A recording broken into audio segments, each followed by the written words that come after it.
George Jones and Tammy Wynette looked like country royalty, the king and queen whose voices carried the heart of America. Together they sang of heartbreak and devotion, and for a time fans believed they were living the very love stories they put to music. But behind the spotlight, their marriage was marked by chaos. George's drinking, Tammy's fragile health, the fights, the reconciliations, each chapter darker than the one before. Their voices blended perfectly on stage, yet their lives together were breaking apart. Now Nancy Jones, the woman who stood by George until the end, is finally pulling back the curtain. What truth has she carried about George and Tammy's doomed love? Why does it still haunt the legacy of country music? And why is she speaking now after all these years?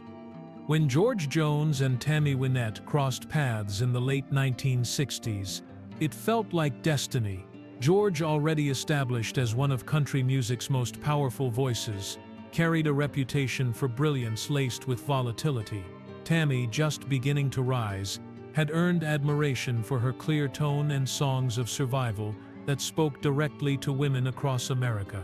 Both came into the relationship scarred from the past, he from years of drinking and failed marriages, she from financial hardship and heartbreak, but together they saw the chance to start anew.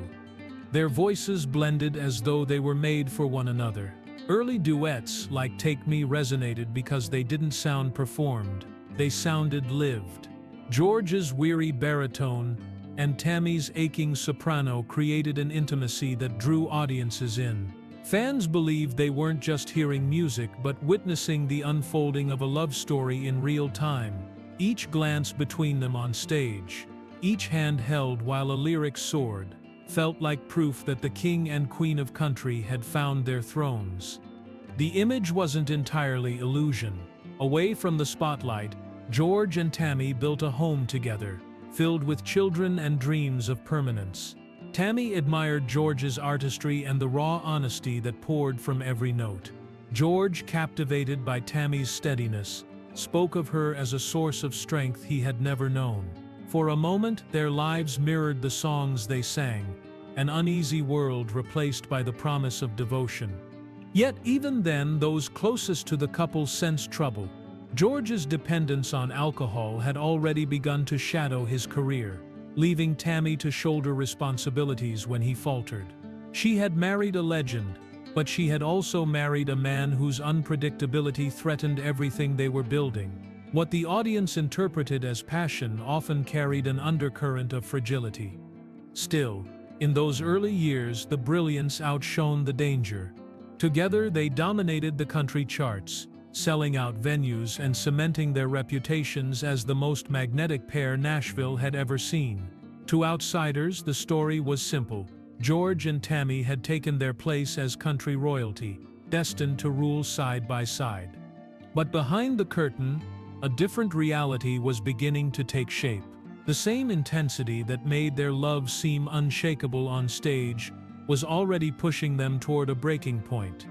The public saw George and Tammy as inseparable, yet the reality of their marriage was far more complicated. By the early 1970s, the strain of constant touring, recording schedules, and the pressures of fame were already weighing them down. What fans perceived as glamour often hid exhaustion, worry, and volatility that never made it into the spotlight. George's battles with alcohol were not simply a private matter. They seeped into every part of their relationship. His drinking fueled mood swings and unpredictability, turning joyous nights into scenes of chaos. Friends and band members recalled how Tammy, often calm in public, carried the burden of keeping George steady behind the scenes. She was left to manage not only their career but also his spiraling behavior, becoming both partner and caretaker. For Tammy, the cracks in her personal life came on top of years of fragile health and relentless professional demands. She was raising children while navigating the expectations of being the first lady of country music. Concerts, television appearances, and recording sessions left little room for rest, and the weight of George's instability only deepened her fatigue. What looked like a storybook marriage from the outside was already becoming unsustainable. Their finances too became a source of tension. Fame brought money, but it also magnified problems. George's spending habits and missed performances chipped away at their earnings. Promoters grew wary, and Tammy often had to step in to salvage appearances when George failed to show. The nickname No-Show Jones, which would follow him for life, was born during this period. To Tammy, it wasn't just embarrassing, it was devastating, both financially and emotionally. Arguments behind closed doors grew louder and more frequent. The same passion that electrified their music turned destructive in their home. They could not live without one another, yet they often found it unbearable to live together. What their fans saw as romantic tension in song was, in truth, the sound of a marriage unraveling. Despite these struggles, George and Tammy still commanded the stage with extraordinary chemistry. In many ways, the music became their refuge. Their duets during this turbulent time, songs like We're Gonna Hold On, captured the desperation to make love last, even as reality told a different story. To audiences, the songs rang with hope. To the couple themselves, they reflected a battle already being lost.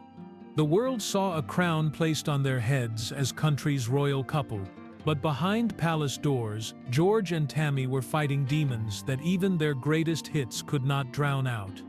And soon the collapse of their marriage would no longer remain hidden. By the mid-1970s, the cracks between George Jones and Tammy Wynette could no longer be hidden. What had begun as small battles behind closed doors escalated into full-blown confrontations. George's drinking was out of control, and Tammy, already stretched by children, career demands, and her own fragile health, was reaching the limits of endurance. George's erratic behavior became notorious. Concerts were canceled at the last minute, tours fell apart, and Tammy often found herself apologizing to fans and promoters on his behalf. The nickname No-Show Jones hardened into part of his identity, and every missed performance drove another wedge between them. At home, his unpredictability made family life volatile. Tammy had once believed she could anchor him, but by now she realized she was being pulled under by the same current that had undone others before her. The marriage became a cycle of separation and reconciliation. Tammy would walk away, only for George to promise change. Each reunion carried hope, yet each collapse felt sharper than the last. The turbulence didn't stay private. It spilled into the press, becoming fodder for tabloids eager to expose the unraveling of country's royal couple. What fans had believed to be an unbreakable bond was being tested in public view. Their duets during this period grew darker in tone, reflecting the turmoil surrounding them. Songs such as Golden Ring, meant to capture the fragility of love, took on a haunting dimension as audiences connected the lyrics to their real-life struggles. The irony was unavoidable. Their music, which had once symbolized love's triumph, now served as a soundtrack to its collapse. By 1976, Tammy could no longer hold the marriage together. The divorce papers marked the end of an era, not just for them personally, but for country music itself. Fans mourned the split as though it were a family tragedy. The king and queen of country had abdicated, leaving behind a story that felt unfinished. For George, the aftermath was filled with regret. His drinking intensified, his finances worsened, and his career entered a tailspin. For Tammy, the separation brought relief, but also loneliness. She had carried George's burdens for years, and though she found independence, the shadow of their marriage lingered in every stage she walked onto. The collapse of their marriage wasn't just the loss of a love story. It was the dismantling of a partnership that had defined an era of country music. And yet, even after the divorce, their connection refused to die. Because when Tammy returned to the stage, George was never far behind. The divorce of George Jones and Tammy Wynette did not end their story. If anything, it transformed it into something more complicated. A relationship defined not by marriage vows but by memory, regret, and an invisible pull that neither could escape. Professionally, they remained bound together. Promoters knew that audiences longed to see them side by side, And so, even after the ink dried on the divorce papers, George and Tammy found themselves sharing stages again. The atmosphere during those reunions was electric. Every lyric, every harmony carried a double meaning. When they sang of heartbreak, fans believed they were reliving their own collapse in real time. When they sang of devotion, it felt like a confession of what had been lost. For Tammy, the appearances were a reminder of both strength and sorrow. She had survived the chaos of their marriage. Yet stepping onto the stage with George stirred emotions she could never fully contain. She had moved forward with her life, but George remained a presence she could not erase. For George, those reunions seemed to carry even heavier weight. He was visibly haunted, at times overwhelmed by the very songs that had once celebrated their love. The years after their separation were not kind to George. His drinking deepened, his health declined, and his reputation continued to suffer. There were moments of brilliance in his music, but they were overshadowed by the chaos surrounding him. Tammy, meanwhile, battled health issues of her own, while continuing to uphold the image of the First Lady of country music. Outwardly, she projected resilience, yet privately she lived with the wounds left by their tumultuous marriage. When Tammy died in 1998, George was devastated. Whatever distance had grown between them, her death marked the end of a chapter he could never rewrite. He spoke of her with grief that surprised even those who knew how much she had meant to him. For all the bitterness and all the broken promises, Tammy Wynette had been the great love of his life.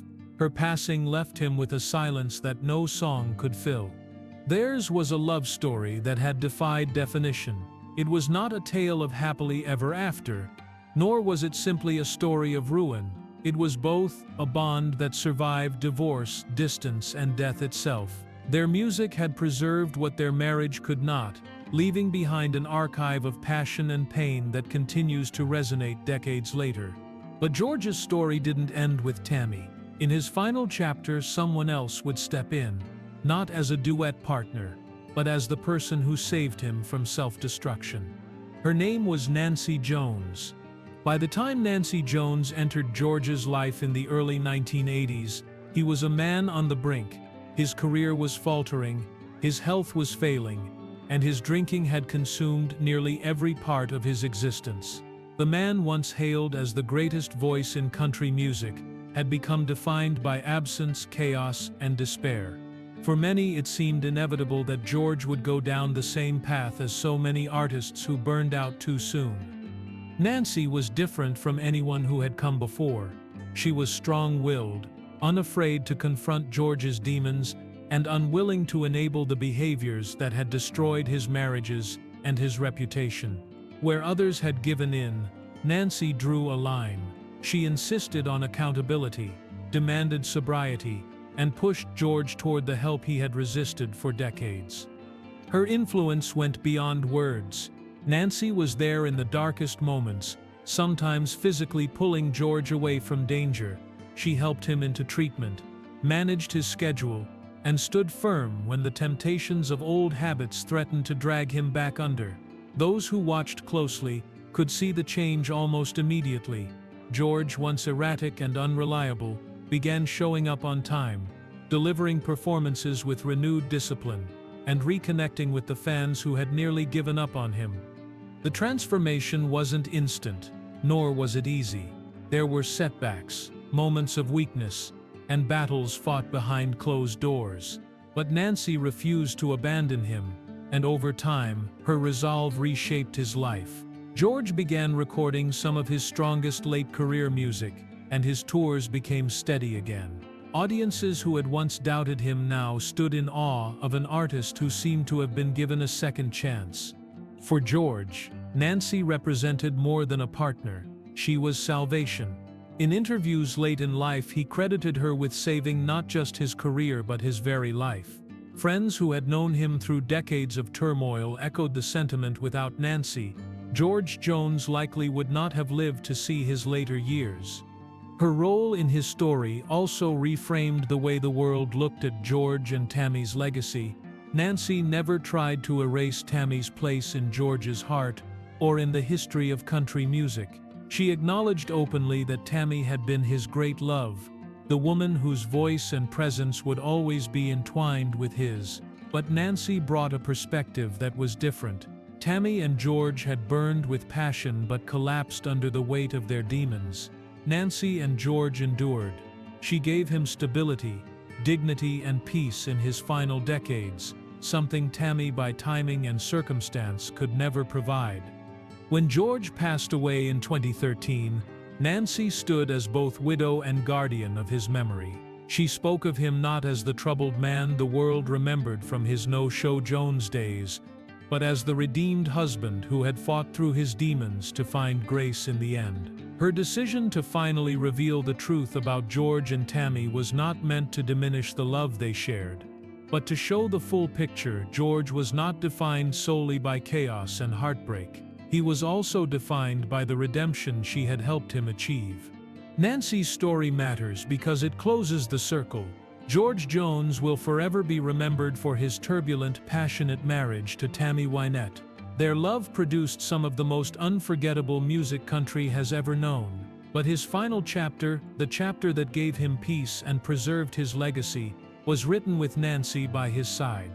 And when she finally chose to speak, she made clear that George's life was not just a tragedy, it was also a story of salvation, and she was the one who carried him through to the end. Nancy Jones has lived with a truth that few others could bear. She saw the chaos of George and Tammy's marriage, she endured the storms of his darkest years, and she stood beside him in the redemption that followed. To her, George was not only the king of country, or the man forever linked to Tammy Wynette, he was also the husband she saved, the man she gave a second chance to, and the partner who finally found peace after decades of turmoil. Her decision to reveal the truth does not erase Tammy's place in history. Tammy will always be remembered as George's great love, the woman whose voice was bound to his in songs that defined an era. But Nancy makes clear that love alone could not save him. It was her steady hand, her refusal to walk away, that allowed George to live long enough to reclaim his legacy.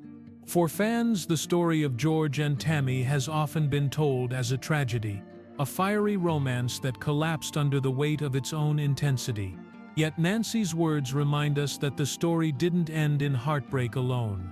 There was survival, there was healing, and there was redemption. George Jones left this world remembered for his music, his flaws, and his enduring love for Tammy Wynette. But thanks to Nancy, he also left remembered as a man who at last found peace. For more emotional stories, check out this video.